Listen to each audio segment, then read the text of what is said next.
Welcome to our 15th class on the Christian basics, or for my Lutheran teenagers, Confirmation. Every week, we aim to bring you biblical content that will help you in your new or emerging walk with Christ. We are continuing to look at the Kings with Chad Bird of 1517. Let's roll.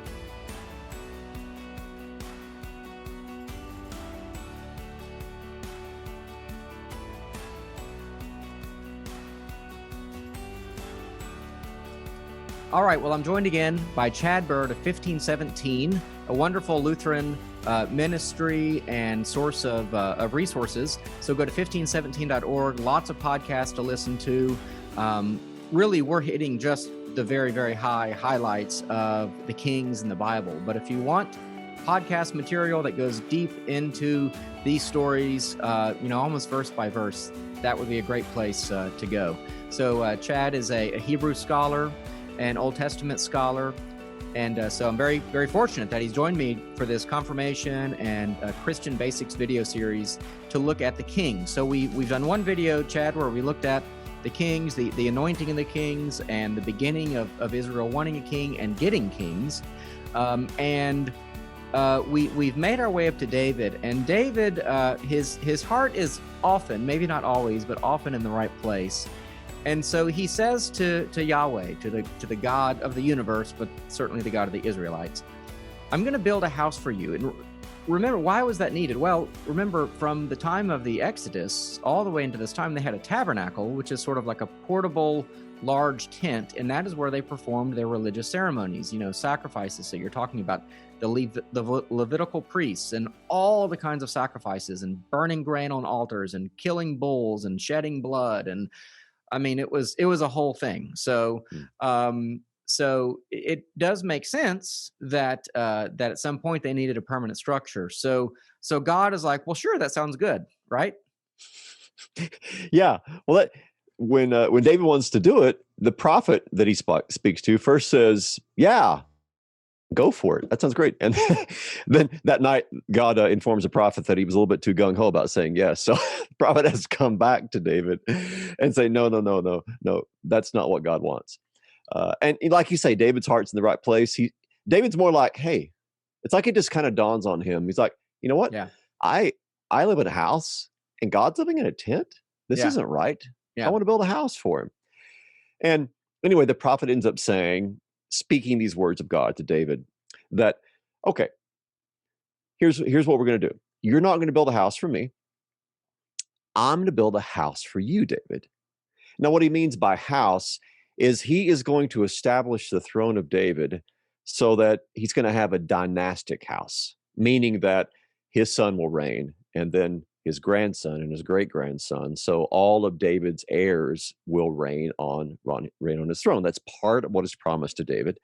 But there's another much more significant part of this, because he speaks about raising up a son of David, an offspring of David, whose kingdom God is going to establish. And this kingdom is not going to last for 10, 20, 30, 40 years, but it's going to be an everlasting kingdom. Now, it's hard to overestimate how significant this is for the rest of the Old Testament. This is 2 Samuel 7, by the way. And for the New Testament. If you read the New Testament, you hear people talk about Jesus as the son of David. They are referring back to 2 Samuel chapter 7. They're basically saying, you are the son that God promised to David in 2 Samuel 7, whose kingdom will last forever. So son of David is basically the Old Testament equivalent of saying Christ or Messiah or anointed king who will reign forever. So that's why this particular chapter is so important, 2 Samuel 7, because now we have this promise of David that will be awaiting its fulfillment. So it's kind of like every time a king is born, you're like, okay, is that the son of David? I mean, is that going to be the one? Yeah. Okay, It's not him. What about the next guy? Is that going to be? Well, no, that's not him either. So you have all these kings. And then kind of in the broad sweep of biblical history, when you get from David to the last of the line of David, you have an exile in which Israel is sent into Babylon. And there's really no Davidic king after that. So the people are wondering, when is God going to fulfill this promise? Which, of course, we're getting too far afield now, but that's what the New Testament is telling us. That's why Matthew when he begins his gospel, he starts out with a genealogy in which he mentions David multiple times. He wants to make sure that his Mm. hearers, when they're reading Matthew 1, realize this guy, this Jesus of Nazareth, he is the son of David that was promised back in 2 Samuel chapter 7. So anyway, that's why it's so important for us, the Old Testament. Each of these kings is both pointing back to David as a descendant of David and pointing forward to the fulfillment that we're going to have in the messianic son of David. So anyway, that's 2 Samuel 7. That's kind of David's pivotal moment, you might say, Uh-huh. in his reign when this promise is given to him. And then you have his son. You have Solomon. I've always liked the Hebrew name of Solomon. Boy, Solomon in Hebrew is Shlomo. I don't know why. I just always think that's I didn't know fun to that. say. So yeah, Yeah, yeah, Shlomo. That's Solomon in Hebrew. So yeah. we have Shlomo or Solomon, the son of David. And you mentioned in the last podcast, excuse me, the last video, that David had this terrible sin with Bathsheba, and it turns out that this is a great example of how God is able to bring forth good from evil, because Solomon, who ends up succeeding David on the throne, Solomon is the son of David and Bathsheba, not their first son, but their second son. So that just goes to show you that Yeah. despite the terrible thing that David did and the evil, God was able to bring good out of this, because his son with Bathsheba, Solomon, becomes the king after him. Now, Solomon, what do we want to say about him? Solomon was a kind of a mess of contradictions, because he was the epitome of wisdom in the Old Testament, we might say. Like if you ask who's the wise man in the Old Testament, well, any Israelite would have said, well, of course, Solomon. I mean, he wasn't just renowned in Israel; he was renowned, we would say, worldwide in that broad ancient Near Eastern world. People like the Queen of Sheba traveled, no telling how far, how long it took to go to Jerusalem, because Wow. the fame of Solomon had spread that far. Mm. So people, in these surrounding areas had even heard the fame of Solomon's wisdom. And like David, there's a historical literary overlap, because Solomon wrote, many of the Proverbs, for example. Yes, yeah, I don't know yeah. exactly what else is attributed to. I know sometimes we're not sure, and we'll attribute something to Right. somebody. I don't know if you wrote Lamentations, for example. Well, traditionally, Solomon is said to have authored the book of Proverbs. Most of it, I mean, he includes Proverbs from other people, but he uttered thousands of Proverbs, and many of those are recorded in the book called Proverbs. And then the Song of Solomon, or the Song of Songs, which is a romantic, it's a romantic genre kind of book, but it's depicting the love between God and his people, his bride.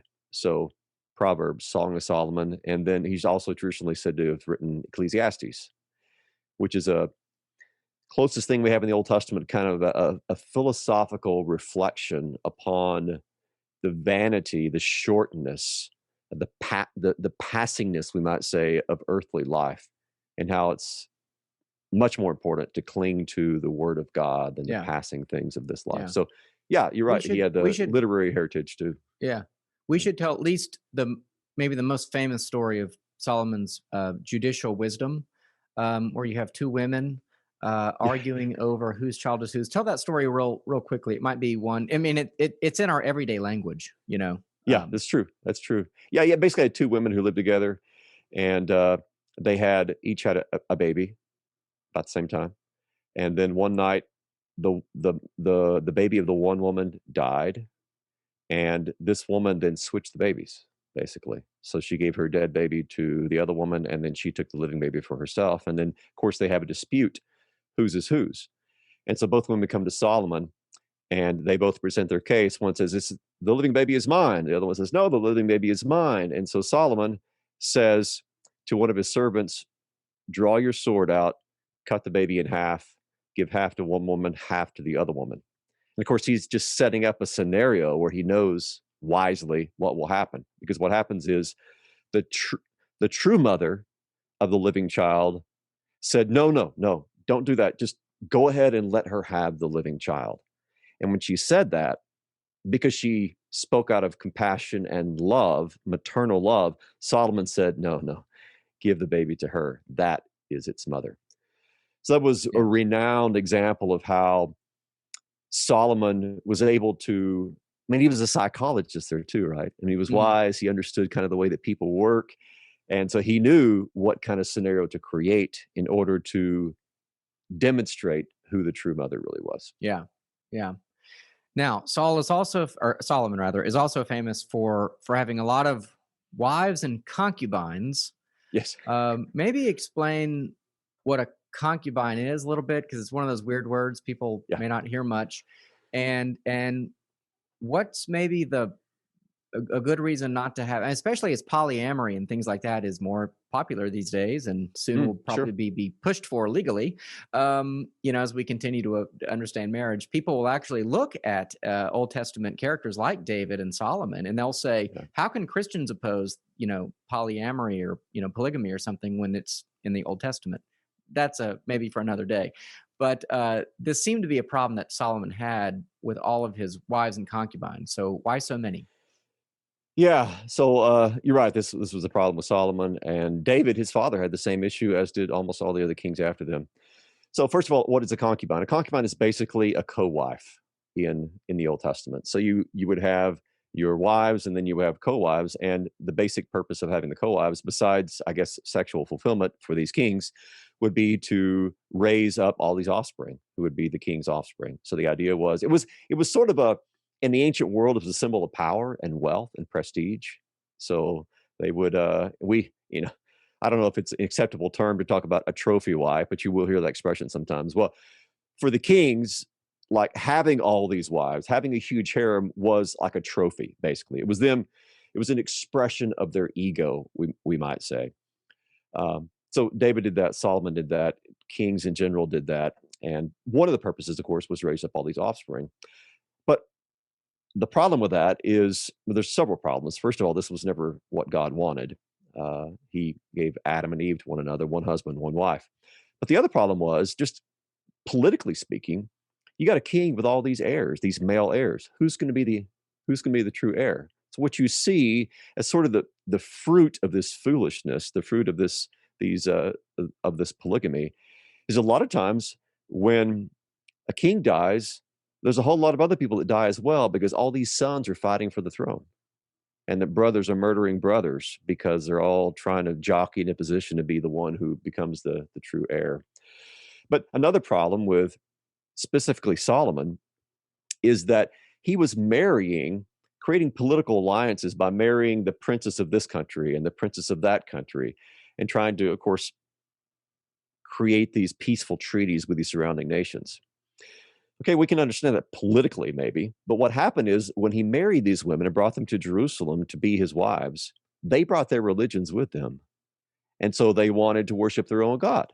They weren't going to become a worshiper of Yahweh. They wanted to worship their own gods back in the ones they had Yeah. back in their own country. So Solomon, this is what I meant by a mess of contradictions earlier. Solomon is all wise, but he made some very stupid, foolish Yeah. decisions, Yeah. such as building temples for all of these other wives in Jerusalem, and thus filling the holy city with unholy idolatry. Yeah. Well, when does the one of the next great, really great calamitous event? We've got Babylonian destruction, Assyrian direct. I never honestly get that order straight, like sort of who is first in destroying Israel. But really, you have the splitting of the two kingdoms, and kind of Yeah. what's known as the Northern Kingdom and the Southern Kingdom. And the Southern Kingdom ends up with two tribes. I don't know where the Levites fall into that, by the way. I don't know if they're one of the two, but anyway, the Southern Kingdom has two tribes, and they have the temple. So it's Jerusalem is in the south, and the 10 tribes in the north, they don't have the temple. I don't know if they shared access to that, or I can't remember, but I think they built, Yeah. other worship areas kind of in Yes. the Yes. north. And the north is then always looked down. And that's why, like in the New Testament, to jump ahead, when they talk about the Samaritans, those are the northerners. And I'm guessing this division goes all the way back really to this division when these two kingdoms in essence are divided. So you have northern kingdom, southern kingdom. What brings about that conflict, and what really were the results? Yeah, so really what precipitated it was what Solomon did. Solomon had some pretty massive building projects in his day. As we talked about earlier, David wanted to build the temple. but he didn't. His son Solomon did. And he also built a number of other structures. Well, we know today if there's a lot of governmental building and activity, that all costs money, right? So how do you get money? Well, you get money by taxation. So Solomon did the same things. He heavily taxed the people. So when Solomon dies and he's succeeded by his son Rehoboam, the people come to Rehoboam, Solomon's son, and say, hey, we want you to lower our taxes. Give us some relief here. And Rehoboam basically says, oh, you think my dad taxed you? Well, you just wait. So he tries to be kind of a tough young guy, young king, show him, he's got all the power. Well, the people instead rebel. They say, well, tell you what, you want to do your stuff, you can, but we're going to go our own way. And that's when you have a split between the two kingdoms. So as you said, there's two tribes that stay in the south. That's the tribe of Judah and Benjamin. So they're mainly the tribe of Judah, but Benjamin's part of this too. Then you have all the 10 tribes who are part of the northern kingdom. So you have a split. And the first king of the south is Rehoboam. And then the first king of the north is a guy named Jeroboam. So kind of hard to keep those two straight, but south Rehoboam, north Jeroboam. And this split continues for the next couple hundred years until the northern kingdom is finally destroyed. Now here was a crucial mistake that the northern kingdom made right away. So Jeroboam, the first king of the north, the first of 19 kings, by the way, there's 19 kings in the north. There's going to be 20 kings in the south throughout these centuries of split. And but most Jeroboam, of them are the Bible says most of them are evil kings, right? Now in the south, I believe there's a few good kings, but in the north, they're like all bad. Isn't that right? Yeah, it's like all the kings in the north get a big fat F. Okay. It's like, none of them are praised unconditionally for anything they do. There's just like one failure after another. Every single one of the kings of the north. Now in the south, you've got a couple of shining stars. You've got a guy named Hezekiah. You've got a guy named Josiah, who are faithful kings. But the rest of the kings in the south, like the Bible will say, well, he did, these few good things, but he did a lot of bad things too. So it's kind of a mixed report with most of the kings in the south. But anyway, back to Jeroboam, what he did, he got to thinking, you know what, if my people keep going to the south, to Jerusalem, to the temple to worship, I might lose their political fidelity. So here's what I want to do. I want to make sure they have a place to worship, but it's in the north. So what he did is he built two worship sites, one in the north in Dan, one in the south in Bethel. And he erected golden calves, which were like pedestals for a deity. Same thing that Israel, of course, did back at the foot of Mount Sinai. He built these golden calves, put them some in Bethel, some in Dan, and basically tried to kind of reinvent the religion of Israel. He changed the priesthood. He changed the days of the annual festivals. Of course, he changed the worship location from Jerusalem to these places. They no longer had the temple. Now they have these golden calves. So it's a good case of what we talked about last time with this syncretism, because the calves were very much symbols connected with the religion of Baal, which was the religion of the Canaanites. But he tried to kind of fuse that together with the worship of Yahweh. Well, it's like trying to put together fire and gasoline. It's not a safe combination to have. It's always going to result in explosions and burning and destruction. And that, sadly, is really the history of the northern kingdom. You've got these 19 kings, beginning with Jeroboam. And then over time, really what happens is you have just this gradual demise of the northern kingdom until finally God, after sending prophet after prophet after prophet to call them to repentance, and then prophet after prophet after prophet, the Israelites rejecting their message, God finally says, okay, you're done.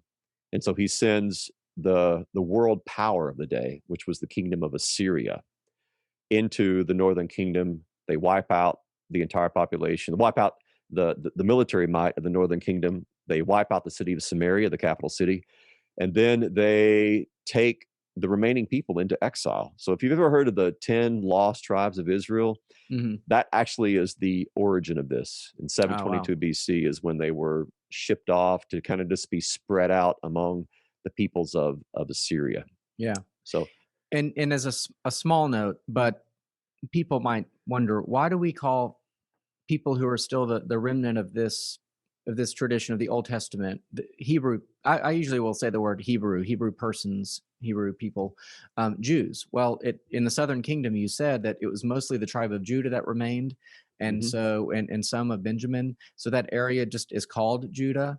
The Romans called it Judea, and so Hmm. the people are the Judeans, and so Jew becomes a shortened word for that. So that's why I don't like to use that word. I guess it's an okay word to use, but really in the Old Testament, we're talking about the 12 tribes, and Judah is Yes. just one of the 12 tribes. So it just always makes more sense to me to say Hebrew. Um, I don't know if that's right or not, but that's kind of how I think of it. And so one of the issues is, and we're just about out of time, but like for example, when the Assyrians come in, there's certainly there to survive, many intermarried, right? Many of the Hebrews would have just said, okay, well we'll go along with you at this point. You know, you're going to win the battle, and so you end up with mixed. I don't, I'm thinking about how to say this, sort of mixed ethnicity, mixed race, maybe even. That's not the. I don't think that's a biblical concept, so I hesitate to even say it. But you know, you have a sort of a compromised, religiously thinking, if nothing else, Hmm. people. Yes. And so those who end up returning from the Babylonian captivity, because the Babylon was a empire who had power before the Assyrians, and they take out the southern kingdom. Is that right? I mean, Yeah. Nebuchadnezzar was Babylonian, and so he's more focused on the south and Jerusalem.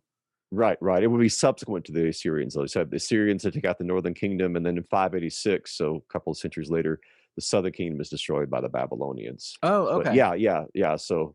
Assyrians, Babylonians, and then of course later we'll have Greece and Rome. But yeah, In Rome. Assyrians, Okay, northern kingdom, then Babylonians take out that southern kingdom. Yeah. interesting. Okay, okay. See, I get lost in that. And I'm embarrassed to say, but I'm not so embarrassed to have experts, help me with this sort of thing. Well, it's Okay, confusing so history, so I don't feel bad. yeah, Yeah, there's a yeah. lot going on for sure. Gotcha.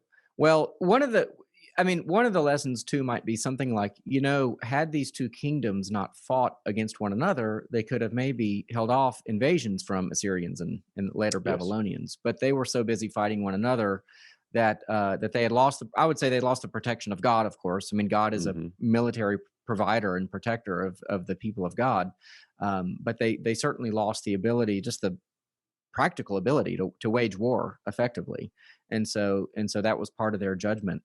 um in the end, God calls us to complete complete obedience, complete faithfulness, and that call is still true for us today.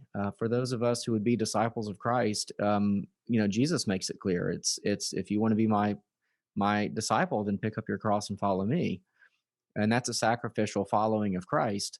And so, certainly we want to be on the lookout for syncretism too, right? Where Yes. we're not Yes. saying, well, we're a Christian, but also we're totally pagan because these are the things that are really important to me. Right. All Right. these other things. Yeah, So that, absolutely. And the sovereign calls of other religions today often don't look like religion to us. That's the mm, problem. They look like putting money first or power first or sex first or whatever it is. But if you think I of just these saw, as yeah, I was religious going to, things, then yeah, you uh can see that. Yeah. I just saw a headline on your blog. I didn't have a chance to read it because I was looking at your bio on your website. And the headline, in fact, maybe I can find it real fast, but then again, maybe not. But I think you said something like, "Parents, we all choose our child's religion." Yes. I don't Yes. know if, Absolutely. I don't know. From the headline, I'm guessing what you're saying is that the idea that, well, I'll raise my kid such and such, and one day they'll be old enough to decide. It's like, well, you've chosen for them by then Yes. already, by your lifestyle, by the way you're a steward of your resources. Um, so I don't know if that's what you're getting at, but yeah, Yeah. like Absolutely. religion I is mean, inescapable. it is. Yes. I mean, everything is religious in one way or another because we are religious creatures. We're always given to directing our hearts toward one God or the other. So parents, by the way they raise their children, are directing the compass of their hearts towards Yeah, certain ultimate goods. What is the good life? Well, every parent is going to explicitly and implicitly speak and model that for their children. Of course, children emulate their parents. So it's impossible for a parent not to choose the religion for their children because their very way of bringing them up is choosing that religion for them. Yeah. exactly. Exactly. Well, Chad, we're out of time. Thank you so much for your time. Yeah, thank you. I want to do It's been more a pleasure. videos. I think, for example, of the Book of Ruth, we could do a video about that. There's a lot there. I just very briefly hit on it in previous videos. Hey, boy, there's so many books in the Old Testament we could do a summary of. So maybe we can come back and do that at a later time. But really appreciate your time. I love it. Thank you. 1517.org. I mean, not spelled out, just the numbers, 1517.org. Go there, folks, and a lot of resources for you. Definitely encourage encourage you to go do that. So, Chad, thanks very much for your time. Yeah, thank you.